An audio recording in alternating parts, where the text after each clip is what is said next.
ममता जी को मैं बहुत करीब से भी जानता हूँ। जो टीएमसी की कुछ मुस्लिम लीडरशिप है उनके मेरे अच्छे ताल्लुकात रहे हैं। आजकल उनमें से कुछ लोग दुनिया में ही नहीं है। मैं इतना जानता हूं कि वो इतने पावरफुल लीडर थे टीएमसी में, जितना यानी टीएमसी के आजम खान। अच्छा। हाँ, लेकिन वो भी ममता के बगैर हिल नहीं सकते थे। तो एक हुमायूं ममता के बगैर कैसे हिल रहा है, मैं तो उस दिन से ये सोचता रहता हूँ, हैरान हूँ कि एक हुमायूं कैसे हिल रहा है। वरना मैं जानता हूँ, मुझे वो भी याद है कि उन्होंने शिवरात्रि की यात्राओं पर पुलिस ने गोले बरसाए थे। मुझे वो भी याद है कि उन्होंने दुर्गा के पिंडालों को, जहां उनके पॉलिटिकल लोग थे वहां इजाजत दी, बाकी जगह इजाजत। बहुत सारी चीजें मुझे ममता जी की याद है, ऐसा नहीं है मैं बोला। लेकिन बंगाल के लिए मैं जो कह चुका हूं, अच्छा हम लोग देर से जागते हैं, बंगाल हमारा हिस्सा है था, ये हम मुसलमान, हिंदू या सनातनी कोई भी सब क्यों भूले हुए हैं। आज स्थिति यह है कि वहां हुमायूं कबीर जैसा आदमी स्टेटमेंट देता है कि हम 70% है, तो क्या मतलब है, वो क्या चाहते हैं। आपने नजदीक में कुछ स्टेटमेंट इस तरह के भी देखे होंगे लोगों को कि हमें अलग कर दो भाई, हम बहुत परेशान हो चुके हैं। ये सब सोशल मीडिया पर वीडियोस वायरल हैं। हाँ, वीडियोस वायरल हैं। तो आप यानी पाकिस्तान तो हम लोग देख रहे हैं, बांग्लादेश देख रहे हैं कि वहां हिंदू माइनॉरिटी हो गया परेशान। आपको बंगाल का हिंदू क्यों नजर नहीं आ रहा कि बंगाल का हिंदू या तो मुसलमान बन के रहता है या फिर वो माइनॉरिटी में है, और वो किस तरह की उसकी पीड़ा क्यों नजर नहीं आ रही है। बीजेपी को भी नजर नहीं आ रही है, कांग्रेस को भी नजर नहीं आ रही, किसी को नजर नहीं आ रही है। आपने देखा बीजेपी का एमपी कैसे मार खा करके और किस तरह उसको मारा पीटा गया। तो बंगाल का लॉ एंड ऑर्डर, टीएमसी और ममता, ये सब एक ही तो दामन है। तो हुमायूं कबीर कैसे, एक लोकसभा का एमपी कैसे पिटा भाई, सबने देखा, उसके सुरक्षा कर्मी पिटे और आगे देखिए।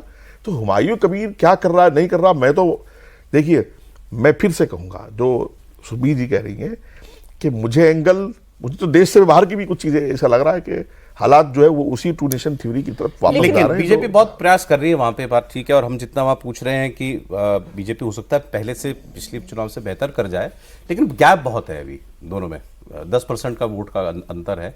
बीजेपी वहां तब तक नहीं आ सकती पावर में जब तक वहां का हिंदू बनकर कंसोलिडेट होकर वोट नहीं करता। इस पर वो वैसा माहौल बीजेपी बना नहीं पाई है। एक बात है इस पर थोड़ा सा, यहाँ दिल्ली पुलिस में एक सेल होता है, बांग्लादेशी सेल, वो एडवोकेट है, उनको जानकारी होगी। जितने बांग्लादेशी पकड़े गए, आप आरटीआई डाल के, ये हमारी कोई सी भी सिस्टर ला के देंगी आपको रिकॉर्ड, सबके पास बांग्लादेशियों के बंगाल का वोटर आईडी कार्ड और बंगाल का आधार कार्ड मिलेगा आपको, मुर्शिदाबाद का, मिदनापुर का, फलाने का, ढीमक। वो सारा बांग्लादेशी ममता ही जी का वोटर क्यों है।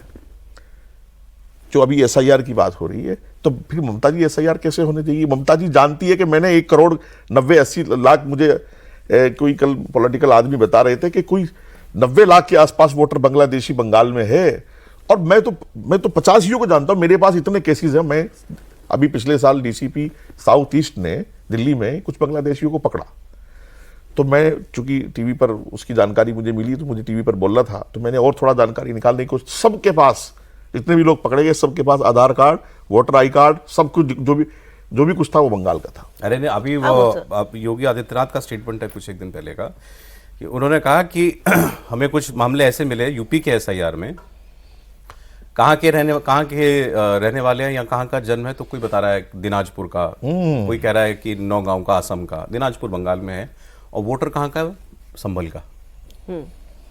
ये भी है कि केवल बस पेरेंटेज दिखानी है कि मेरी वहां की है। असम में एक चीजें कंट्रोल हो गई। अच्छा, कमाल की बात है, कॉलोनीज के नाम है बांग्लादेशी कॉलोनी। जब कोई नई बस्ती की बनती है कहीं पर, उसको लोग बोलते हैं कि बांग्लादेशी है। अब ये देखिए, जो नाम होते हैं ना कॉलोनीज को, इसको ऐसे मत सोचिए कि लोग अपने आप से रख देते हैं। वो इसीलिए रखे जाते हैं, जैसे रोहिंग्या बस्ती, बांग्लादेशी बस्ती, इस नाम से होती है बस्तियां, इसी बस नाम से तो बस्तियां होती है। दिल्ली के जो यहाँ कौन सा जगह है,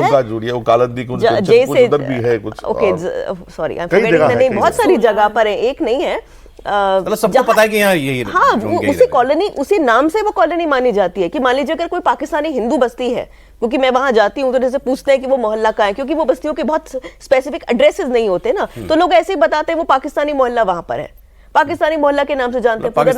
तो बांग्लादेशी मोहल्लों के नाम से तो गुड़गांव में, दिल्ली में, नोएडा में, हर जगह बस्तियां बसी हुई हैं। वहां के लोगों से पूछो, लेकिन उनके पास सारे आधार बंगाल के।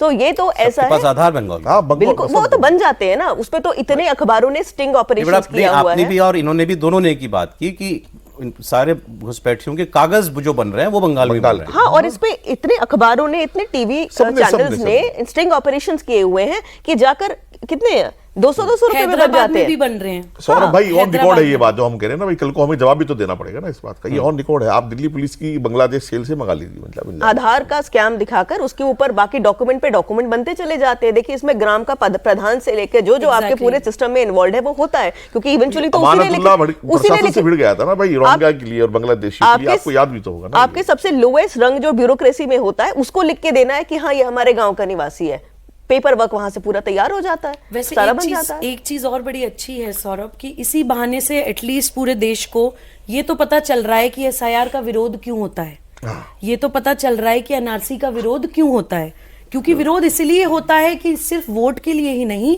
देश के विभाजन के लिए भी एक बहुत बड़ी पॉपुलेशन को एक डेमोग्राफी इम्बैलेंस भारत में करने की साजिश रची जा रही है और वो पर्दाफाश ना हो जाए, इसलिए एनआरसी जैसी चीज का विरोध होता है जो पूरी दुनिया में हर देश में है। नेशनल रजिस्टर ऑफ सिटीजन उसका विरोध तक हो जाता है। एक बात मैं और कहना चाहती हूँ सौरभ, आपने भाई से पूछा था कि इसमें बीजेपी का क्या फायदा है। देखिए मुझे लगता है फायदा नुकसान तो नहीं कहा जाए, लेकिन मैं ये जरूर कहूंगी कि बीजेपी से गलती होती है कि शॉर्ट टर्म बेनिफिट के चक्कर में कई बार लॉन्ग टर्म नुकसान हो जाता है। कई बार हमें ये ओवर कॉन्फिडेंस होता है कि ये छुट भैया हुमायूं कबीर क्या ही कर लेगा, उछल रहा है इसको उछलने दो। लेकिन ये कई बार ये छुट भैये और कहते हैं ना फुटकर राजनीति करने वाले लोग देश का बहुत बड़ा नुकसान कर जाते हैं, मासेस के इमोशंस को इंसाइट करके। नए मुद्दे तो हम झेल लेंगे, नए मुद्दा कोई भी आ जाए वी विल सॉल्व इट, लेकिन बाबरी जैसा मुद्दा देश में दोबारा नहीं उठना चाहिए। It should be nipped in the bud.